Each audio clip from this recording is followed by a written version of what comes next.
ছাত্ৰ-ছাত্ৰীসকল আজি আমি শিকিম পাইথাগোৰিয়ান ট্ৰিপলেটস বা পাইথাগোৰীয় ত্ৰিতয়। পাইথাগোৰীয় ত্ৰিতয় হৈছে তিনিটা সংখ্যাৰ এটা গোট যিকেইটা সংখ্যাই পাইথাগোৰাছৰ সূত্ৰটো মানি চলে। সমকোণী ত্ৰিভুজৰ ক্ষেত্ৰত প্ৰয়োগ হোৱা পাইথাগোৰাছৰ সূত্ৰটো শিকি লওঁ। পাইথাগোৰাছৰ সূত্ৰটো শিকাৰ আগতে আমি সমকোণী ত্ৰিভুজটো আঁকি লওঁ। এয়া মই সমকোণী ত্ৰিভুজটো আঁকি আছো।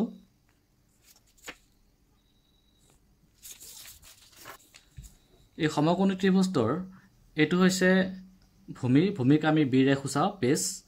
এইটো হৈছে লম্বটোক আমি পি ৰে সূচাওঁ পাৰপেণ্ডিকুলাৰ। আৰু এইডাল হৈছে অতিভুজক আমি এইচ ৰে সূচাওঁ হাইপটেনিউছ। এতিয়া আমি পাইথাগোৰাছৰ সূত্ৰ প্ৰয়োগ কৰিলে হ'ব অতিভুজ স্কোৱাৰ সমান ভূমি স্কোৱাৰ প্লাছ লম্ব স্কোৱাৰ, অৰ্থাৎ H square equal B square plus P square. যিকেইটা সংখ্যা লগ হৈ পাইথাগোৰীয় ত্ৰিতয় গঠন কৰে সেই সংখ্যা তিনিটাই এই পাইথাগোৰাছৰ সূত্ৰটো মানি চলে। উদাহৰণ হিচাপে মই তিনিটা সংখ্যা লওঁ, ধৰি লওঁ 4, 5,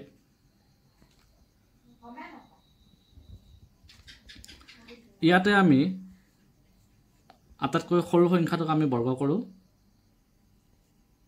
সৰু সংখ্যাটো 3 বৰ্গ কৰিলোঁ, 9 হ'ল। তাৰপিছত 4ক বৰ্গ কৰিলোঁ, 16 হ'ল। 5ক বৰ্গ কৰিলোঁ, 25 হ'ল।